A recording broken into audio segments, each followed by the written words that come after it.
pilot episode of Heard at the Barre. Hi, I'm Courtney. And I'm Kristy. And this is Heard at the Barre.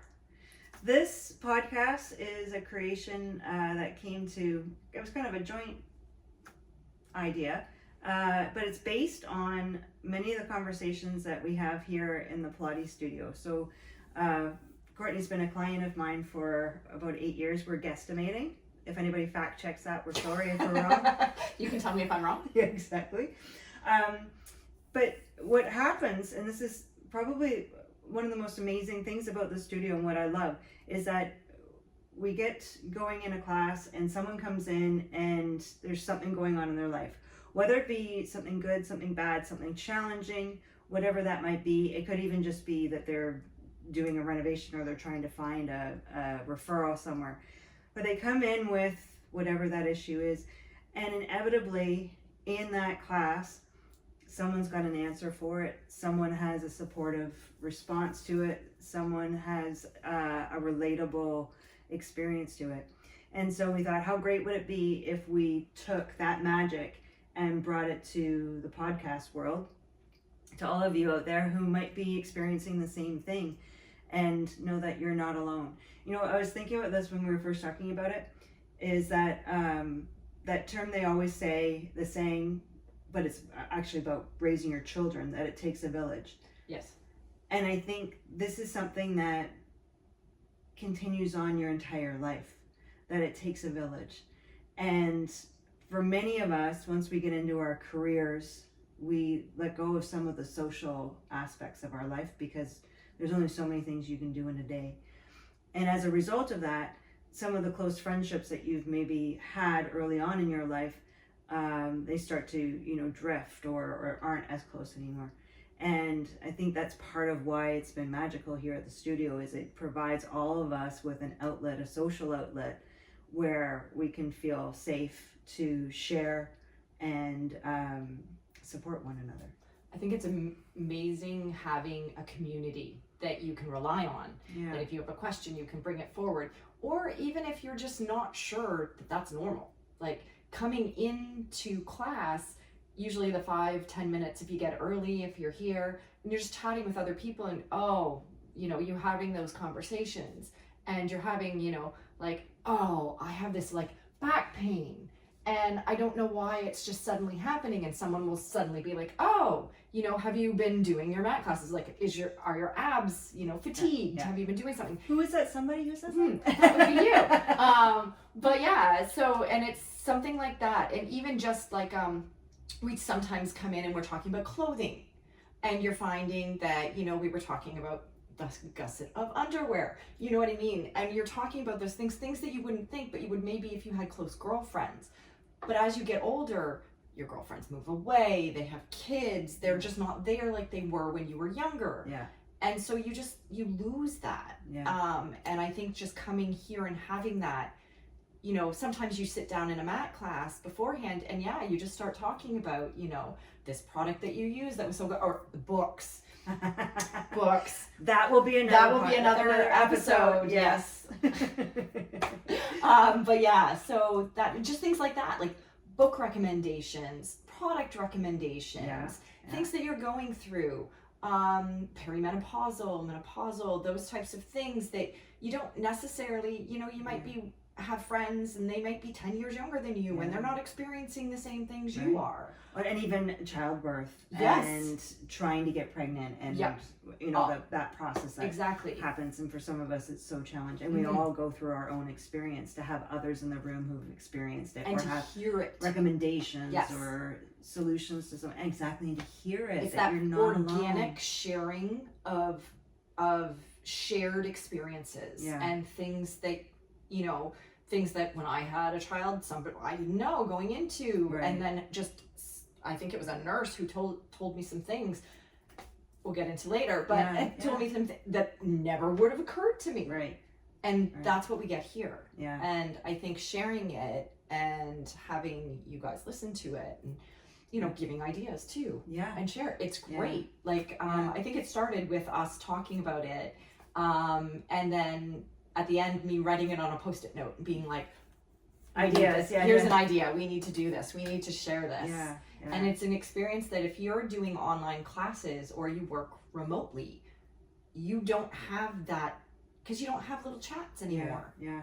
Well, you know, and I even say, and we talked about this recently about bringing COVID into any conversation is upsetting, but quick little. I think that's why the online Zoom classes, they lost a little bit because we all muted our mics because we were all in environments where other people were around, and so then the camera, and we didn't really even know technology, right? We're not great at it. so we didn't know that you could pin me and all that kind of stuff at the beginning, and so we didn't start off with that conversation.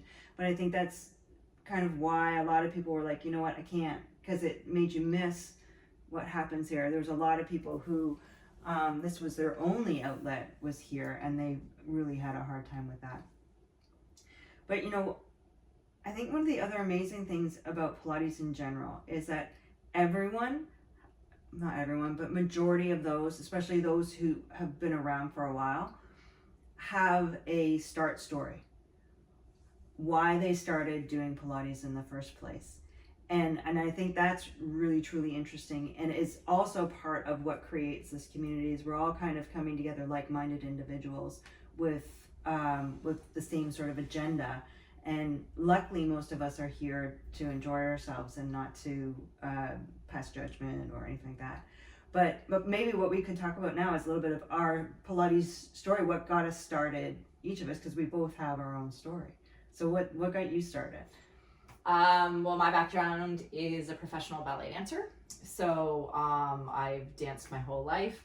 I kind of retired from dancing, stopped taking classes, stopped dancing, performing, that kind of thing, and was looking for a place to do it at. And actually, some of the adults at the studio I was at, they started coming here. And they were telling me about it, and I was like, oh, that's great. Like, let me try it out. So I think I texted Kristy, and I was like, hey, you know, like, can I come out and try? Yeah. She's like, yeah. And it ends up being the studio is halfway between the studio I was dancing at and where I live. So it's a great fit for me. Yeah. And then I just found most of the ballet I did, we incorporated Pilates because I'm a little older. So when I was dancing, it wasn't into the everybody's health conscious and everything. Right. It was in, I'll tell some stories eventually, but yeah, it was definitely not health conscious, like, right. And coming here, learning the Pilates and doing it, it's what I love. It's dance. It's very much what I grew up with. It's my go-to, but in a healthy way. Right. And looking at it, and I think that just the perspective and staying here and the clients and you, it was really good. It was a really good fit for me. Yeah. And then I've just never left. Yeah, yeah. As happens. It does. Yeah. It happens. Well, so for me, I had, you know, started hearing it. So this would have been like over 20 years ago.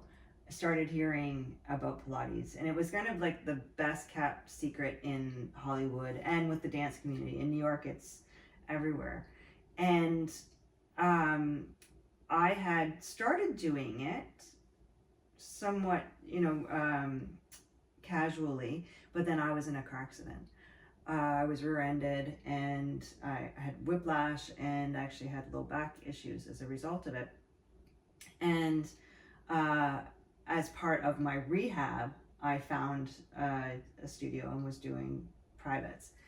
And I say it all the time, Pilates is magic, but it becomes a part of you. It becomes something that you crave and something that you look forward to doing. And so I started practicing with a private or with a one-on-one sessions, but then I also started doing the group classes.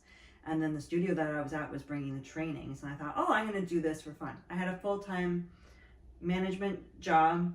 I didn't need the extra money, but I took it on as a part-time gig with the idea that one day when I retire, that I'm going to do this in my retirement, because you could do it anywhere in the world. And I lost my job, and I was in that situation of what am I going to do next? And I started amping up my Pilates experience at that point. And then barre came to me, which I was reading I was actually in the gynecologist's office because I was having some issues, which we will talk about later. And it was an article on barre. And if you know me, I didn't love to read back then. You know, now I do. Yeah. You know me, now I love to read. But back then I wasn't much of a reader. But this article caught me. And just from the article, I wanted to try out this barre thing. And so then that was the beginning of me then starting to teach barre, which then just evolved into me taking this on full time. Ended up, I had clients, I was renting space, and then ended up taking on this whole studio all on my own. Being an entrepreneur sounds like a great idea. Sometimes it's not so great, but I love teaching, and I know that for me, even on the days when I'm feeling tired and thinking, oh God, how am I going to get through this class? The magic happens. People come in and somebody says something funny, and then we're on this road of ridiculous conversations that, like, if anybody were to walk in, we'd be like, what the heck are these people even talking about? And it just, you get lost in it. You completely forget, and it becomes part of your life and your lifestyle. It becomes something that you look forward to doing. It becomes something that you miss when you don't do it. But I really do think that these conversations are a big part of what makes it special. That when someone's low, we can raise them up in a class. When someone has a bad day and texts me and says, just heads up, I got let go today. I don't know if I can manage. Yeah. And what was that like? So similar situation with I got let go. I had a class that night. I was coming here, and I texted you to be like, hey, just so you know, just lost my job. And so I came here, and instantly the people in my class made me laugh. They made fun of me. We just moved on. Well, okay, they teased you. Yeah. They didn't make fun of you. Like, it wasn't hurtful. It wasn't bullying. No, it wasn't bullying. Not that type of making fun. Making fun of me. Making light of the situation. Yes, yeah. And it was really good. And at first I was like, oh, will I regret going? Am I going to be No, it was the best thing ever. And just having that support, and because the people that attend the studio come from all walks of life, all different careers. Yeah. You have lawyers, you have doctors, you have like therapists. Everybody is here, and everybody adds to it, and you get a different perspective, and you come to realize, like, you lost a job, I lost a job, other people here lost jobs, and their perspective on it. Everything happens for a reason. Yeah. Hence, we're now here. Yeah. Just like you said, I wanted to do Pilates when I retired. Yeah. That's what I wanted to do. We had a conversation not even 6 months ago, before this happened. Right. That I was like, oh, I should start to get my training. Yeah, I'll do it. You know, I do have, she's almost 101-year-old grandmother that I look after. And I was like, this is a lot right now with my job. Yeah. So, and then it's like the universe is like, oh, yeah. Here you go, you know. You want time? You want time? I'm going to give you time. And it was really great because it allowed me perspective. And coming here, I knew I had support. And that's a big thing. When something's going on, I don't cancel my class. Yeah. I come because there are other people here, and they share it. And when you share your story, other people share their stories.